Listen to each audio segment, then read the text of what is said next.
Ta gueule.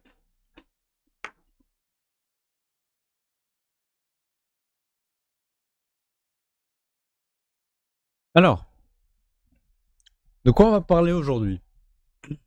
Un problème, c'est que à force de plus savoir sur quoi jouer, de tout le temps tourner en rond, je n'ai même plus d'inspiration. Ah, c'est simple, hein, j'ai mon Steam qui est ouvert à côté. On va un peu voir qu'est-ce qu'il y a comme jeu de merde. Ah, beaucoup quand même, hein. Il y en a beaucoup, il y en a beaucoup. Alors, en fait, je voulais parler d'un truc aujourd'hui.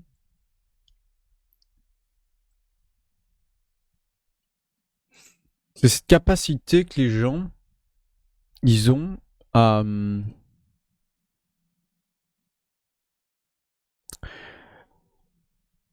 en fait, juste donner leur avis.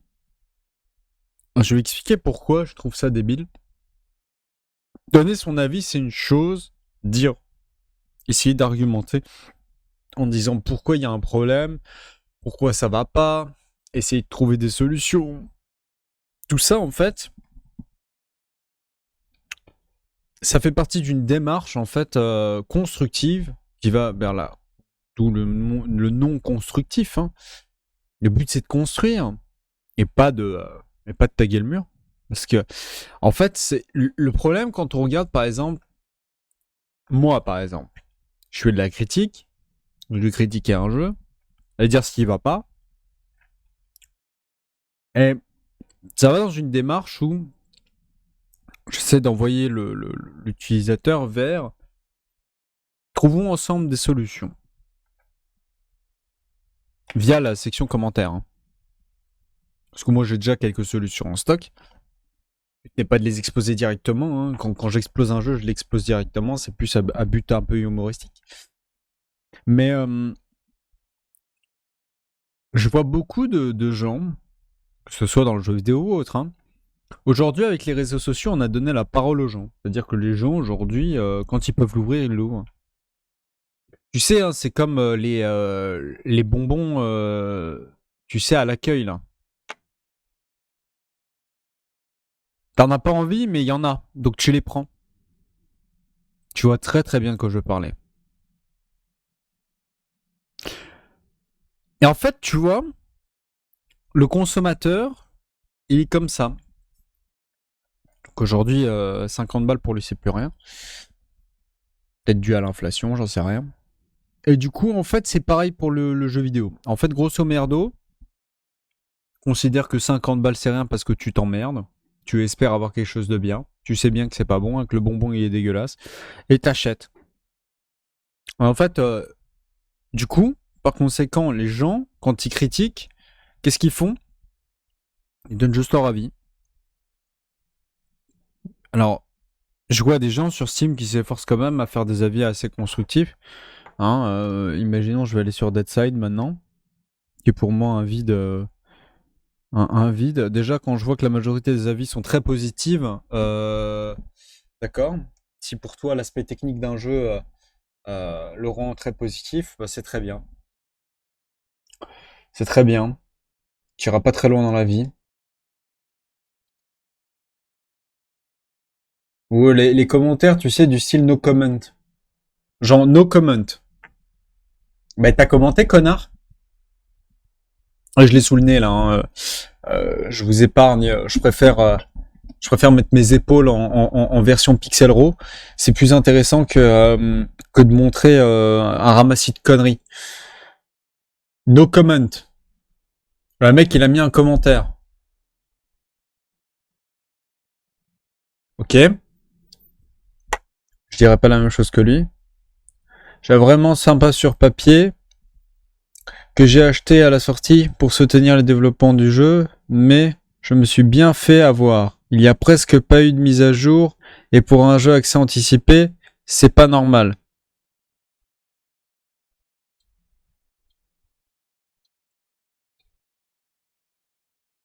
Bah ça t'apprendra. La prochaine fois, tu achèteras pas en accès anticipé. C'est bien de donner son avis, mais en tirer des leçons aussi.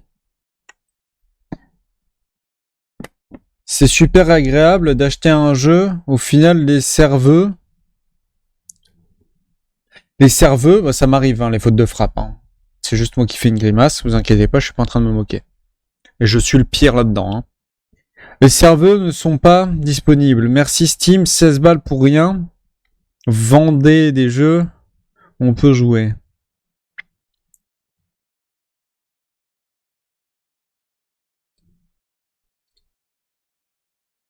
Le 20 février. Bah, t'aurais attendu un peu, peut-être t'aurais vu l'intérêt du jeu, je sais pas. Peut-être qu'il aurait été bien le jeu, hein, je sais pas. Hein. Alors, bah, les avis constructifs, il y en a, mais il y en a beaucoup, non. Serveur dead, 12 players, 15 players pour MP 5000. Ça veut dire quoi, ça? Je répète. Serveur dead, 12 players, 15 players pour MP 5000. Point d'interrogation. Il y en a 4. 3. 3 points d'interrogation. Très bien.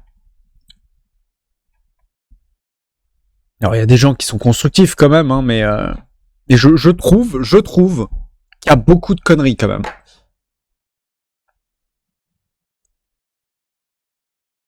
Alors, je sais pas, en fait, je me pose vraiment la question. Dans un monde de consommation, il y a des produits qui nous sont présentés sur des plateaux d'argent. On travaille comme des schlags pour avoir un peu d'argent. Et on achète ces produits-là. Pour le bonheur du portefeuille du gars qui les a créés. La question est, nous avons donné la parole à une bonne majorité de personnes. Pourquoi il y a au moins 20 à 40%, parce que je ne saurais pas estimer ça, de gens débiles? Il y a sûrement un public jeune, je le dis pas. Mais il y a aussi des gens qui ne le sont pas. Même à 10%, je trouve ça énorme. Par exemple, moi, je fais énormément de fautes d'orthographe. Je suis meilleur quand je parle. Est-ce que j'écris des reviews? Est-ce que je suis critique dans un journal? Non. Sinon, ce serait bizarre. Alors, je me pose la question et dites-moi si vous êtes d'accord. Parce qu'il y a des commentaires qui sont positifs. Quand tu encourages une personne, c'est bien. Quand tu encourages un développeur, c'est bien. On t'es pas forcément dans la critique. Mais quand tu critiques, c'est que t'es censé apporter une mise à jour indirecte. Soulever un problème. Mais dire c'est de la merde, bah ça sert à rien.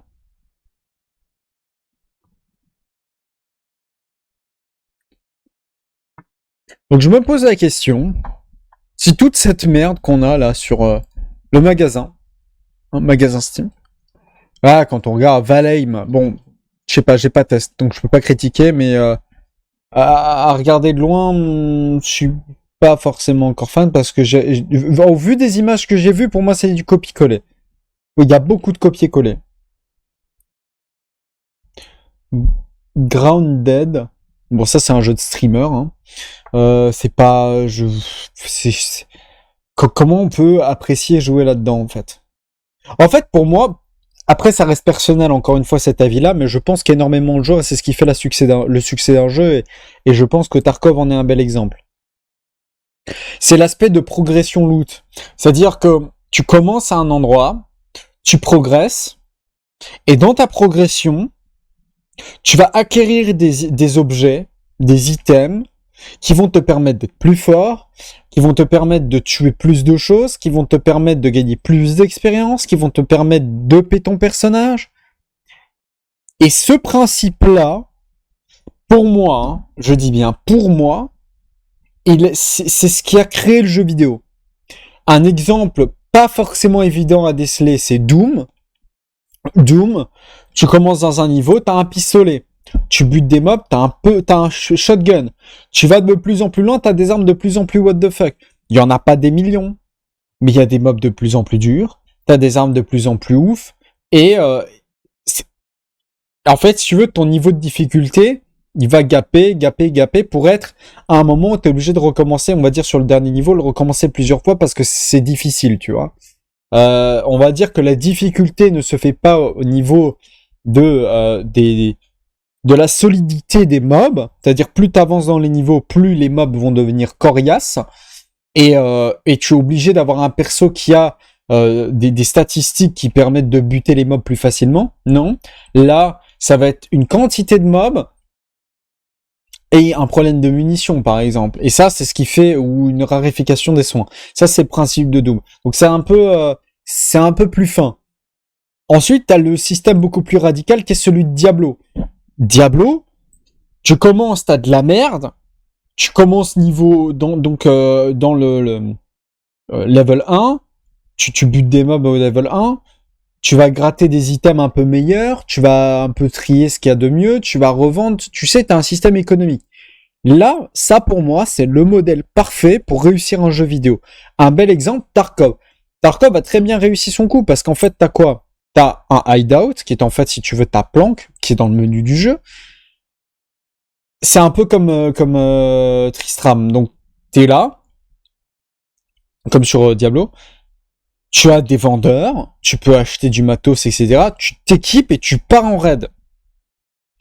Partir en raid, donc dans une des différentes cartes, sachant qu'elles sont plus ou moins difficiles, mais bon, il faut connaître les maps.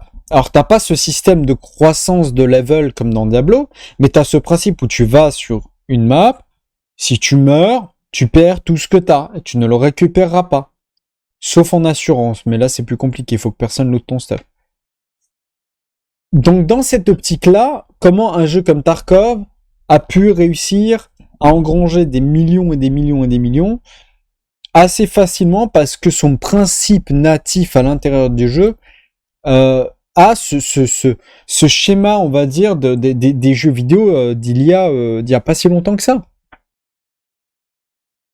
Maintenant, si on prend le même principe, on prend le même principe.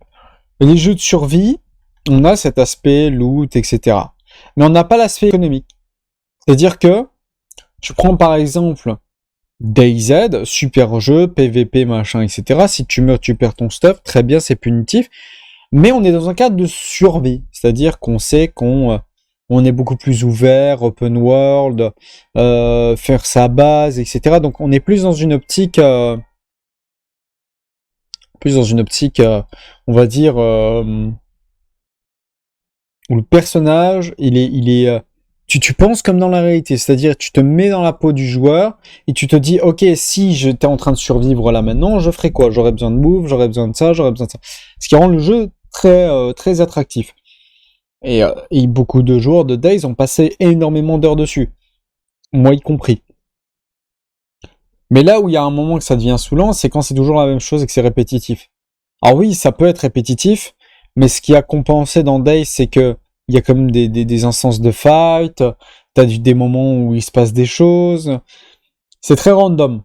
Au bout de 2000 heures de jeu, t'en as ras le cul. Donc, qu'est-ce que tu fais? Qu'est-ce qui s'est passé? Il y a eu les mods qui ont rajouté des safe zones, du commerce et tout, ce qui a ravivé de ouf le jeu. Et là, qu'est-ce qui se passe? On a du base building, on a une économie, donc on a à aller farmer pour aller revendre, pour aller upgrade sa base, etc. Et ça, ce principe-là, encore une fois, il y a toujours cette atmosphère un peu Diablo. C'est tu sors, tu vas faire ton raid, tu récupères des items, tu les revends, tu veux t'acheter du meilleur matos. Et là où le jeu est bon, c'est quand des matos les plus merdiques aux matos les plus EP, il y a un énorme gap. C'est-à-dire qu'il y a tellement une liste tellement de choses que c'est la progression en fait. Pour progresser, tu vas devoir énormément y jouer. Et tu as cette envie d'arriver au bout. Il y a un autre type de jeu qui pour moi est différent, c'est plutôt les... mais qui gardent quand même le principe de Diablo. Par exemple, les jeux un peu plus linéaires, typés Dark Souls par exemple. Dark Souls, c'est très bon jeu, mais on a toujours un aspect économique. Il y a toujours des marchands, il y a toujours de l'upgrade, il y a toujours de l'amélioration, il y a toujours... On garde un jeu qui n'a pas du tout la même atmosphère, qui est beaucoup plus ligne droite, on va dire, hein, j'essaie de simplifier le raisonnement, mais où il y a quand même des marchands, il y a quand même un aspect de graduation dans l'évolution de ton matos. Et du coup, où j'en viens quand je vois par exemple Deadside, ce qui fait que tu passes 50 heures ou 100 heures, même si c'est un jeu pourri, bah c'est qu'il y a des marchands. C'est-à-dire que tu vas aller farmer, tu vas revendre le matos pour t'acheter des meilleurs trucs. Mais dans Deadside, il y a les armes, on va dire, civiles, les armes un peu pourries. Ça, en 2 minutes, t'y es plus. Hein. C'est-à-dire que directement, avec une arme civile, tu vas aller faire des militaires, tu vas avoir des armes militaires, donc des AK, des machins. Tu fais ça, honnêtement, tu fais ça pendant 5 heures. 5 heures. Tu farmes, tu vas faire des militaires, tu vas en safe zone, tu vends ton matos, tu revends en militaire, tu reviens, tu revends en safe zone. Tu fais ça, t'as déjà les meilleures armes du jeu. Mais entre les meilleures armes du jeu et les armes militaires que t'as eu presque dès le début, il n'y a pas beaucoup de gap en termes de puissance de feu. Et ça va te servir à quoi? Tu es plus facilement des PNJ? Ok, il y a les joueurs. Tu peux descendre un joueur avec une arme de merde. Et après, tu fais quoi? C'est ça que je veux dire, c'est ce gap. C'est le fait qu'il n'y ait pas beaucoup d'espace dans le farming, en fait, que tu ne ressens pas la progression. Alors, ils ont rajouté le base building. Il n'y a pas de raid. C'est-à-dire, le raid, pour ceux qui ne savent pas, c'est la possibilité de défoncer une base pour pouvoir récupérer le matos qu'il y a dedans. Donc, c'est-à-dire que tu prends 40 minutes avec ton pote à faire une base, tu mets ton matos dedans, et ça, c'est tout. Ça te fait un point relais, si tu veux, pour mettre du matos. Ou bien quand tu meurs, tu peux respawn, récupérer du stuff et aller te rebattre. Donc, en fait, au final, c'est un jeu team deathmatch, quoi. Donc ça pue un peu.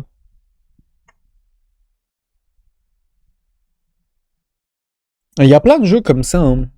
Un jeu qui a très très bien réussi, par contre, c'est par exemple, je trouve Rust. Rust a très très bien géré l'aspect survie du jeu, avec une méta. Un jeu qui a une méta, c'est-à-dire une façon d'opérer pour être efficace dans un jeu, c'est un jeu qui est efficace. C'est un jeu qui a marché. Exemple, Counter-Strike, il y a des méta. C'est-à-dire que quand tu vas acheter du matériel, il faut savoir qu'est-ce que tu achètes, quand t'achètes pas. Parce que, économiquement parlant, ça va puer. Ça s'appelle une méta. Du moment qu'un jeu a ça veut dire qu'il y a des joueurs qui ont cherché. S'il y a des joueurs qui ont cherché, ça veut dire qu'il y a des joueurs qui sont installés. Maintenant, avec ce que je vous ai dit là, tout ça, essayez de voir, d'observer les jeux qui vous semblent pourris parce qu'ils n'ont pas le bagage, on va dire, le starter pack en fait du bon jeu. C'est un peu compliqué quand même, hein, parce qu'il y a quand même des jeux très diversifiés, il y a quand même des point and click, il y a quand même... Mais ça, c'est plus une question de genre. Hein. Je prends vraiment plus une catégorie globale, générale, action survie, qui est en fait aujourd'hui quand même un gros pan du jeu vidéo, où il y a beaucoup de merde qui s'y passe. Il se passe sûrement de la merde ailleurs, dans d'autres catégories du jeu vidéo, mais je vais pas rentrer encore là. Peut-être que j'essaierai de faire une autre vidéo par rapport à ça. Donc, pour moi, les jeux histoire, déjà, tout ce qui est histoire, là où est la force d'un jeu histoire, c'est vraiment la force de l'écriture. Exemple, si on prend... comment il s'appelle ce jeu de ouf, là Désolé, je suis en train de regarder. Un peu compliqué quand même, parce que quand même, il y a beaucoup de jeux, là. Attendez, je vais regarder... Bref, il y a un jeu en mode histoire qui est vraiment bien, avec des choix et tout ça. J'ai oublié le nom, là, ça me gave. Ah, Life is Strange. Life is Strange, c'est un jeu, je l'ai eu pour pas cher, 1 balle. L'écriture est monstrueuse. La façon tu t'y crois en fait. C'est très film, c'est très, c'est un, ça c'est un bon jeu pour moi. Alors que c'est pas action, c'est pas survie, ça n'a rien à voir. Et c'est ça, et avec plusieurs fins possibles, des choix, etc. Et ça, je trouve ça magnifique. Mais c'est un autre pan du jeu vidéo. Ça dépend vraiment de l'écriture des gens. Et là, c'est difficilement critiquable le gameplay, parce qu'on n'est pas dans le gameplay. Par exemple, un jeu histoire-action Metro, par exemple, bah, c'est un très bon jeu parce qu'il a une très bonne écriture, il a un gameplay qui est bon. Il est un peu lourdin, mais qui est bon. Et je pense que c'est fait exprès qu'il soit lourdin, le gameplay. Je pense que c'est étudié. Donc voilà. En tout cas, si vous avez apprécié la vidéo, n'hésitez pas à la partager avec vos amis qui ont à peu près le même point de vue que moi, ou qui ne l'ont pas, hein, pourquoi pas, hein, ça peut toujours être bien. N'oubliez pas d'argumenter dans la section commentaires si vous voulez dire quelque chose. Et si vous n'avez pas envie d'argumenter, vous avez qu'à mettre un dislike, comme d'habitude. Je vous fais des bisous et à la prochaine.